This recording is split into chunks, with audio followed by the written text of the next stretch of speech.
What's up everybody, it's Seth from Fowler Customs, and today I'm reviewing the brand new Adidas Yeezy 350 V2 in the cream colorway.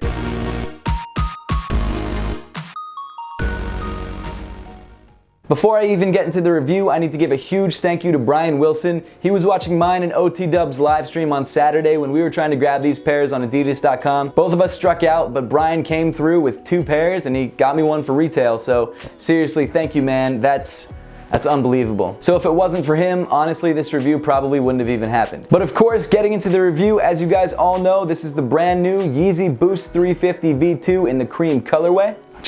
The shoe is crazy. This is a shoe that I've been looking forward to for a very, very long time. There have been a lot of Adidas Yeezy drops in the last 2 years, but I've got to say, I think this may be the cleanest. I mean, hey, it's monochromatic, it's all white, that's probably the reason.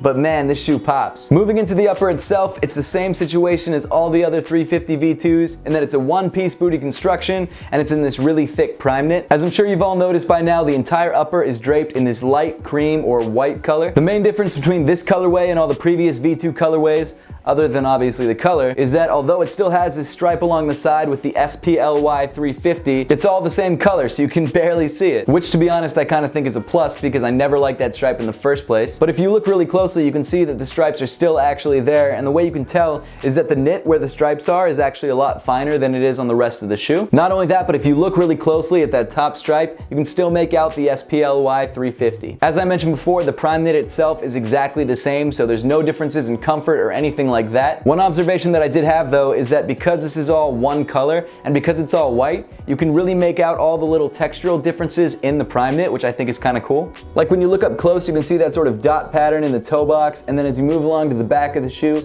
you can see that smoother stripe area, and then around in the heel, the stripe continues around the back. In fact, this may be grasping at straws, but if you really look closely on the medial side of the shoe, you can actually still make out that sort of wavy pattern that are on all the other 350 V2s. It's there. It's definitely there. There is a subtle variation of color through the stitching down the middle of the shoe. It's a slightly more bluish shade of white. I know that's really nitpicking, but it's something that I noticed. Moving back on the shoe, you've got your standard Yeezy 350 laces, and of course they're white to match the rest of the shoe. Inside the shoe, again, it's the same situation. You've got that Yeezy and Adidas insole, and when you pull it out and look on the other side, it's got some indentations, which is a good way to tell if a shoe is fake, or at least it was a couple months ago. Fakes have gotten so good now, it's almost impossible to tell. And then on the inside of the shoe is where you get all the padding. You've got these 2 sort of ankle cushions here on each side, and then you've got a thick ankle pillow on the back that has the Adidas 3 stripes in 3M. Well, my hands have already gotten on the shoe, so that's awesome. Buyer beware. If you guys are buying these shoes, they're gonna get dirty. There's no way around it. I've only worn these once inside, and I've already gotten stuff on the laces and on the inside. Like, it's gonna be a mess, I can tell you already. So if you're grabbing these, maybe before you rock them, throw on a couple layers of protective spray because I think you're gonna need it. As for fit, I would say this fits very similar to the other V2s. I've always gone true to size in the V2s and haven't had any problems.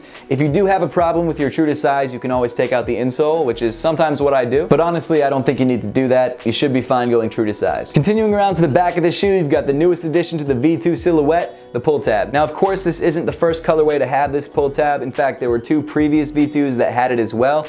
It's also on the V1s. Personally, I don't see a need for it. Whenever I pull on the shoe, I use this sort of extended ankle area here, but I don't think it's a bad look. I actually really like this feature on the previous Yeezys, and I'm glad they brought it back. But that's just my personal opinion. I know a lot of people don't like this heel tab. Moving down on the shoe, you've got that full-length Boost midsole. It's not as comfortable as an Ultra Boost or a 9317, but it definitely gets the job done. It's really a great cushion. It's kind of unfair to compare it to the Ultra Boost just because that's like the pinnacle of cushion. This is still more comfortable than 95% of the shoes on the market. The midsole and outsole tooling is still exactly the same as the other V2s. You've still got your signature Yeezy ribbing around the outside and of course on the outsole of the shoe. There is a subtle variation in color between the midsole rubber of the shoe and then the outsole of the shoe. The midsole is closer to like a milky white, whereas the outsole is more of a yellowy cream. One minor gripe I have with that, and it's also been kind of a problem for me on the other V2s, is that the way they assemble this midsole and outsole, the bottom part of the shoe, the outsole, wraps up onto the midsole a little bit right here in the back, and you can definitely tell that there's a difference in color between that creamy white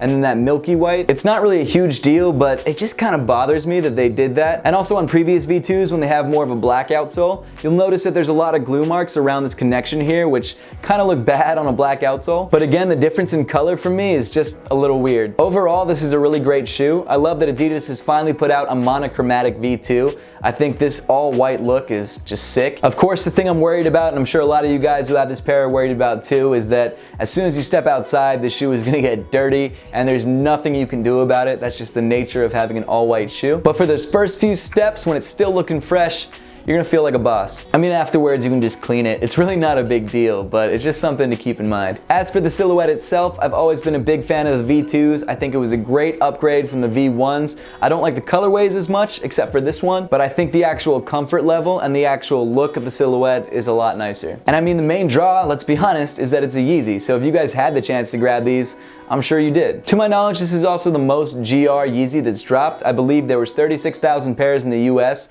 which is a lot more than there have been previously. So if you were really trying to grab one of these, you shouldn't have had too hard of a time. If you watch my live stream, of course you know that I wasn't able to grab one online, but thank God for Brian Wilson coming through in the clutch. But the good thing about the production numbers being so high, or relatively high for a Yeezy, is that the resale price is not terrible. These guys right now are hovering around $480, $500, which is the cheapest I've seen Yeezy so far. So if you're trying to grab a pair of these for resale, you shouldn't have too much trouble. And also on a side note, make sure to check out my new podcast, Sneakers Through Your Speakers. It broadcasts live every Wednesday at 8 p.m. right here on this channel. It's me and OT Dub, and we have different guests each time. This week we've got a pretty special one coming up, so make sure to check out that. And of course, since it's live, we'll be checking the comment section throughout the entire video, so if you guys have any questions, make sure to drop them there and we'll answer them on air. Why even keep it a secret? The guest is Yo Auntie. I'm super excited. Now that we've got the review out of the way, let's throw these guys on feet and see how they look.